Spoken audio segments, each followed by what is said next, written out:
എന്താ നടത്തില്ല. ഇവിടെ വന്ന ശേഷമാണ് സിഗ്നൽ നമ്മൾ വണ്ടി ഓഫാക്കി ആദ്യം നമ്മൾ ഏതാ സെൽഫിലോട്ടല്ല കൈ പോകുന്നത്, നേരെ ഫോണിലോട്ടാണ് കൈ പോകുന്നത്.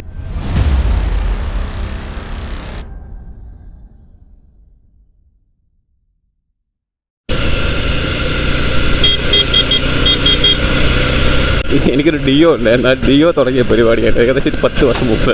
അന്ന് തൊട്ട് തുടങ്ങിയ ഒരു പരിപാടിയാണ് ഋതത്തിലൊരു ഫോൺ അടിക്കുക.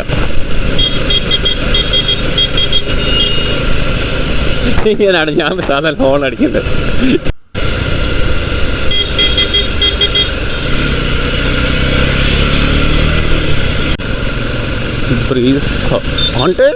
ബാക്കിൽ ആളിരിക്കുന്നുണ്ടോ ഇപ്പോൾ ശ്രദ്ധിച്ചേ? എൻ്റെ മോനെ എത്ര പേരുണ്ട് അതിനകത്ത്? 1 2 3 4.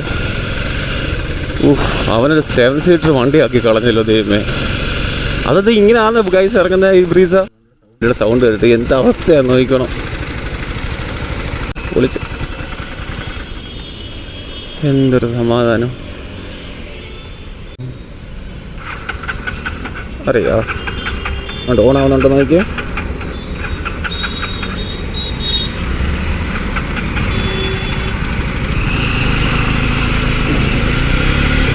ആണ് അല്ല, ഞാൻ വണ്ടി ഓഫ് ചെയ്യാത്ത കാര്യം ഇതാ.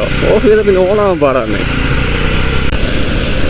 ഏതാണ്ടൊരു 3 മാസത്തോളമായി, 2 മാസത്തോളമായി ഞാൻ ശരിക്കും ഒരു നല്ലൊരു റിവ്യൂ പോലും ഈ ഒരു ചാനൽ ഇട്ടിട്ട്. അത്യാവശ്യം നല്ല രീതിയിൽ ഈ ഒരു ചാനൽ വന്നാണ് ഏതാണ്ട് ഒരു വർഷം കൊണ്ട് ഒരു 5000 സബ്സ്ക്രൈബേഴ്സും 40 60 50 ഒക്കെ വ്യൂസൊക്കെ കിട്ടിക്കൊണ്ടിരുന്ന ഒരു കാലം ഉണ്ടായിരുന്നു ഒരു വർഷത്തിന് മുമ്പേ. അതിനുശേഷം എനിക്ക് ജോലി ചേഞ്ച് ചെയ്യേണ്ടി വന്നു. ആ ഒരു ജോലിയോട് ചെന്നപ്പോഴത്തേക്ക് സമയം എന്ന് പറഞ്ഞ കാര്യമില്ലാതായിപ്പോയി. അവസാനം അതും ഇല്ല ഇതും ഇല്ലാത്തൊരവസ്ഥയിലാണ് ഇപ്പം നിൽക്കുന്നത്. അപ്പം ഒന്നേ തുടങ്ങുകയാണ്.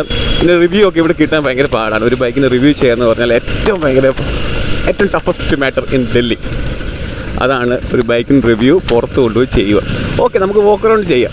ഇതുപോലെ നമ്മുടെ പോകുന്ന അതുപോലെയൊക്കെ നമുക്കൊന്ന് പോയൊക്കെ ഒരു വണ്ടി എടുത്ത് സെറ്റ് ചെയ്ത് നമുക്ക് സംസാരിച്ചാൽ കൊള്ളാമെന്നൊക്കെ ഒരു ആഗ്രഹമുണ്ട്. പക്ഷെ നടക്കത്തില്ല, തരത്തില്ല അവന്മാര്. കാരണം ഇവിടെയൊക്കെ ഒരു വണ്ടി കൊടുത്താൽ ആ ഒരു വണ്ടി ടെസ്റ്റ് ഡ്രൈവിന് ഒരു പോക്ക് പോകുന്ന കാണാൻ അവർ തിരിച്ചു വരത്തില്ല. അതാണ് ഇവിടുത്തെ അവസ്ഥ. അതുകൊണ്ട് ഒറ്റ മനുഷ്യന് ഇവിടെ ടെസ്റ്റ് ഡ്രൈവിന് വണ്ടി കൊടുക്കത്തില്ല.